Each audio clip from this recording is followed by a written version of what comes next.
بسم الله الرحمن الرحيم. لو عايزين نعمل شيب درونج للقواعد العادية المنفصلة، عندنا مثلا لو خدنا مثلا قاف 3 دي، تمام، كوبي، وبعدين رميناها بره كده. ماشي، قاف 3 دي تسليحها كام؟ قاف 3 تسليحها في الطويل 7 في 16 والقصير 7 في 16 برضو، وعندك القاعدة 72 في 32 في 70 سنتي، وفي لبشة عادية 40 سنتي. طيب الأول هنعمل ايه؟ ريكتانجل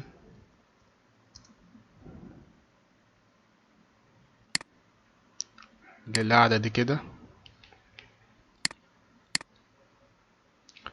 طيب بعد كده هنعمل ايه؟ عايزين نرسم الحديد اللي جوه القاعدة ديت. طبعا الخط ده ممكن مثلا نخليه باللون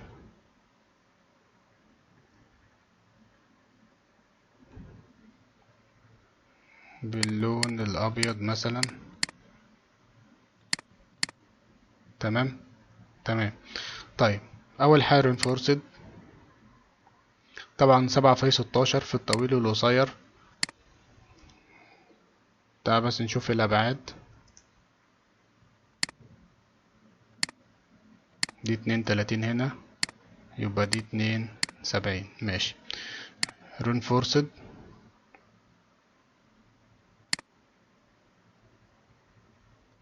وبعدين 7 في 16، يبقى انت عندك حديد تنسايل كفر 50 سنتي في القواعد. عندك الحديد 16. عندك الرجل دي 0، أو الرجل ديت 90 والرجل ديت 90. طيب طول الرجل كام هنا؟ هو ارتفاع القاعدة 70، 5 من تحت سنتي كفر وخمسة من فوق كفر، يبقى ديت 60 سنتي، وهنا دي 60 سنتي. 2 بوينت، وهتيجي من هنا كده. طيب دي بقى كام؟ انت عندك هنا 7 في 16 في المتر، يبقى انت عندك هنا 72 في 7، يبقى 18 سيخ، وسيخ بادي 19 و9 من 10، يعني 20 سيخ. يبقى انت عندك هنا دي 20 سيخ. اوكي. تمام. طيب بعد كده في الاتجاه التاني القصير برضو 7 في 16،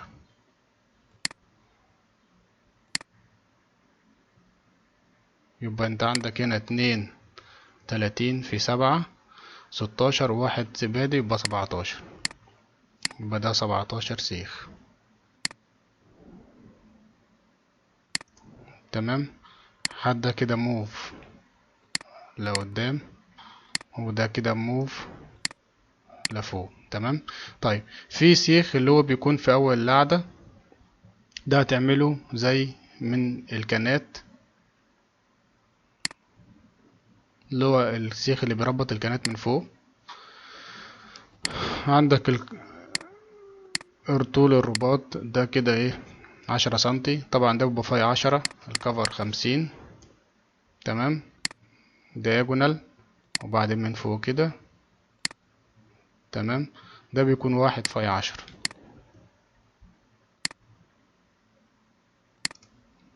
تمام. كده احنا رسمنا الحديد بتاع القعدة، فرش وغطا. وكمان عايزين بقى نفرد الحديد ده من سيمبل من هنا، وهتاخدوا الحديد ده كده بره. طبعا ده هتعدله من هنا من موديفيكيشن، تعدله فوق هنا، ده هتخليه 1. تمام. وبعدين عندك سيمبل الحديد ده،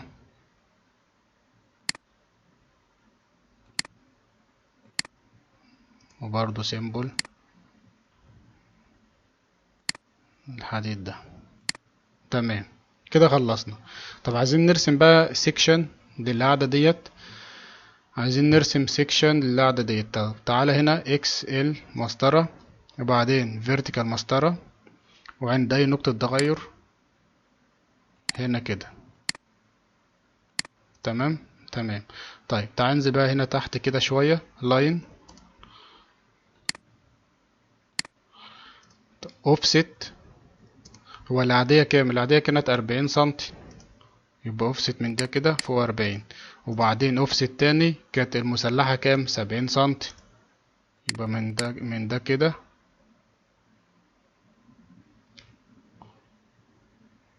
اوفست 70. ايوه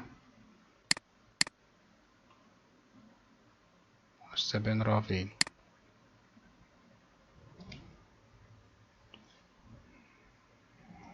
كوبي.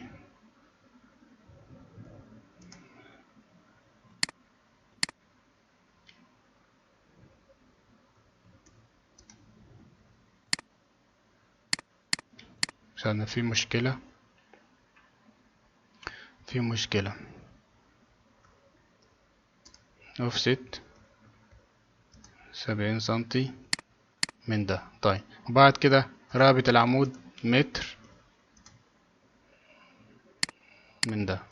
طيب بعد كده ترم تي ار مسطرة مرتين، هتشيل اللي فوق ده وتشيل ده وتشيل ده، تشيل اللي جوه القاعدة ديت، وبعدين تفتح العمود على القاعدة وتشيل اللي جوه القاعدة العادية، وهتشيل اللي تحت دول. تمام تمام.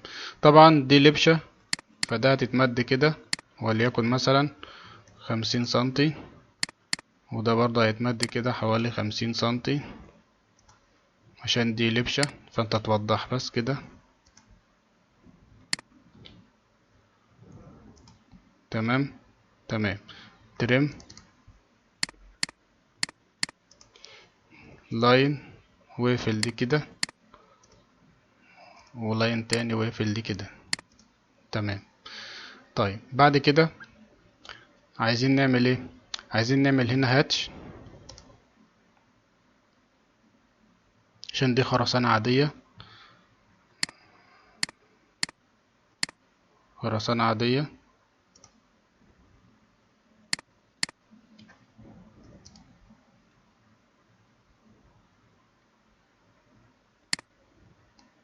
بعد كده هتصغر هنا ده خالص كده عشان تظهر معاك.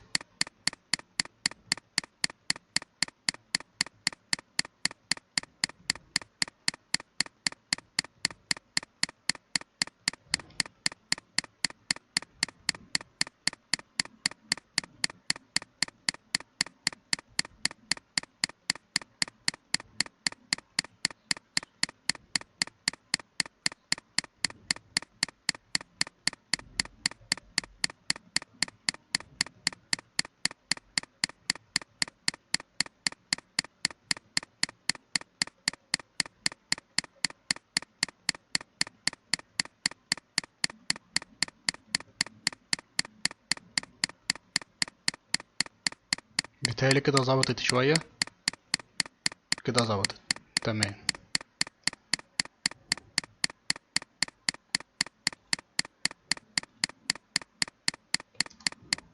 تمام كده. طيب بعد كده ماتش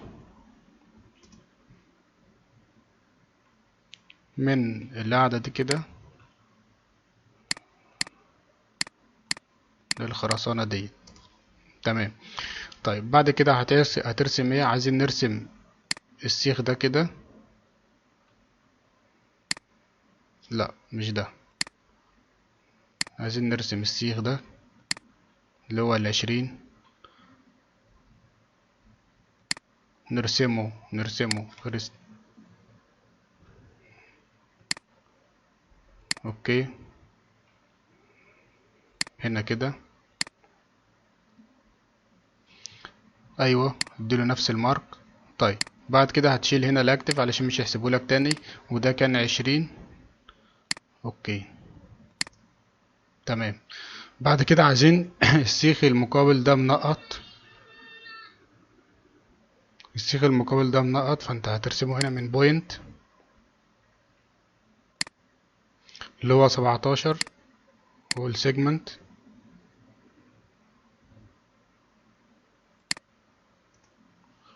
ده كان هنا كده 17. اوكي طبعا هشيل الاكتف عشان مش هيحسبه لك تاني. هنا 17 وتيجي هنا كده نمسكه من هنا. اوكي، هترسم هنا، تمسك هنا كذا سيخ كده، وبعدين هنا كده. تمام، دي 17 في 16. طيب بعد كده ترسم اللي هو الشاير بتاعة العمود. طيب العمود ده كان عين 3. عين 3 هنا في كام؟ عين 3 كان 30 في 80 و14 في 16. طيب عين 3 30 في 80 و14 في 16. بعد تيجي هنا كده ريكتانجل، وبعدين شيفت اد 80 و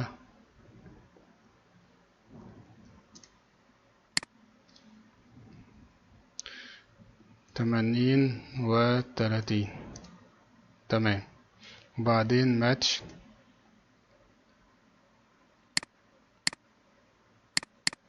تمام، بعد كده ترسم فيه كانة عادية فاي 8،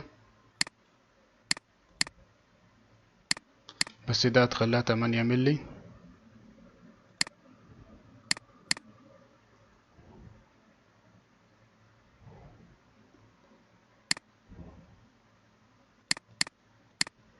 طبعا الكفر 25 تو دايجونال. ماشي، ده سيبها دلوقتي كده. طيب بعد كده هترسم هنا الرجل بتاعت العمود، فانت برضو هنا reinforced 16، بس ده هتخليه 25، وده بصفر وده بسالب 90، والرجل هنا 30 سنتي 2 بوينت اهو.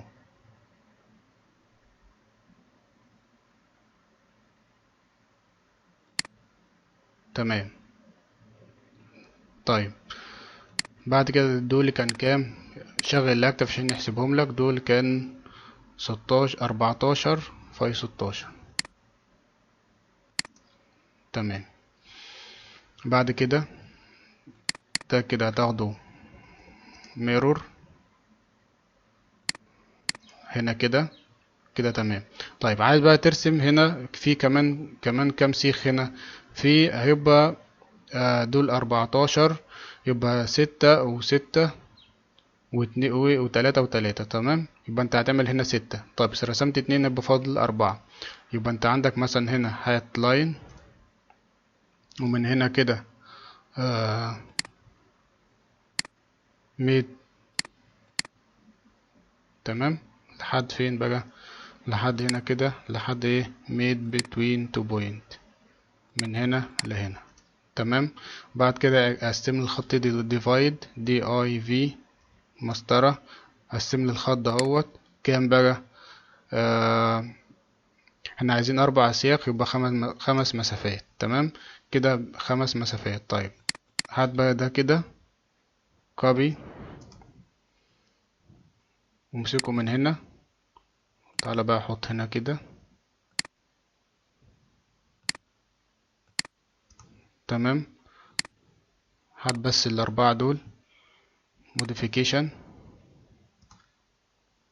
او مش موديفيكيشن، ال4 دول كده. تمام، ودي خليها بصفر. تمام، وبرضو ال4 دول من هنا من جرافيك، وخليها كده من غير جنش. تمام.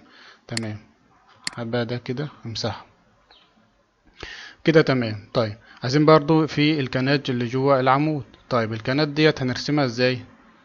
هات بس هنا العمود ده كده نرسم فيه. هات العمود ده كده مثلا موف لتحت شوية. تمام. تمام. طيب ده عايزين نوزع فيه الحديد نوزع فيه الحديد ده اهو، وبعدين وول سيجمنت هنا. تمام، دي 6. اوكي. طبعا لأ، مش تحسبهم. 6 دول ميرور MI مسطرة. تمام. بعد كده عايزين نرسم هنا سيخ في النص هنا وسيخ في النص هنا، فبرضو وول سيجمنت، وبعدين هتختار السيخ ده، وبعدين هتيجي هنا على الاختيار اللي في النص ده كده. تمام، وبعدين في السنتر، وبعدين سيجمنت كده. تمام. طيب بعد كده ده برضو هتاخده ميرور MI مسطرة. تمام كده. تمام. شيل الكنة دي بقى كده، عشان انت عارف ان كانت العمود اوتوماتيك. يبقى هتيجي من كروس سيكشن، وبعد الاختيار الاخير ده كده. طبعا كل حاجة زي ما هي ماشي. فاي 8 والكفر 25، وهتيجي على بارز، هتيجي كده في الاول لحد الاخر، وبعدين من هنا كده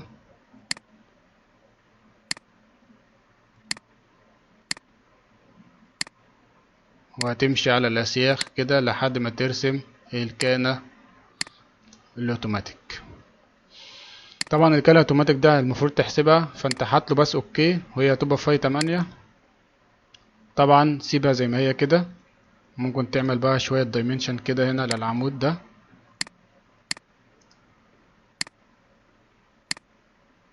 تمام. تمام. طبعا المفروض هنا في سيكشن للعمود. طب تعال نوزع بس الكنات الاول. تعال نوزع الكنات من هنا، وتعالى للكنة ديت، وبعدين هنا linear زون ماشي، والدايركشن اللي تحت اوكي ماشي. والكنة تتوزع من هنا اللي هو جوه القاعدة بتاعتنا بس لحد تحت هنا. طبعا الان زون الكفر الاول سي مسطرة 25.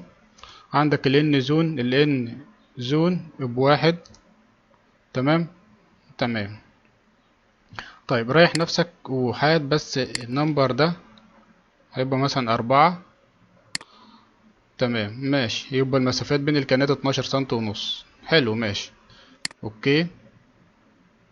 طبعا هتشغل اكتف عشان يحسبها لك. اوكي. هيبقى 5 كنات، وهنا برضو حسبها لك. تمام. تمام. طبعا نعمل هنا جرافيك ل العمود ده كده. تمام. وكمان هنا سيكشن بي للقعدة هنا، عشان انت واخد قطاع في القعدة. تمام. تمام. يبقى احنا كده عملنا القعدة العادية وسلحناها، وبعدين خدنا فيها سيكشن، وبعدين طلعنا كمان العمود والكانات بتاعته وكل ده. طيب عايزين برضو نعمل ايه؟ عايزين نجيب الجدول المين تيبل، وبعدين سيلكشن اس مسطرة، وللقعدة دي كده نشوف شغلنا صح ولا غلط. طيب انت عندك هنا 20 سيخ ماشي، وبعدين 17، وبعدين سيخ واحد اللي هو فوق في القعدة اللي هو في 10، وبعدين هنا 14 سيخ اللي هم في العمود، وبعدين كام كان 5 كانات. يبقى كده انت شغلك كله صح، مفيش اي اسياخ اتكررت في شغلك. والسلام عليكم ورحمة الله وبركاته.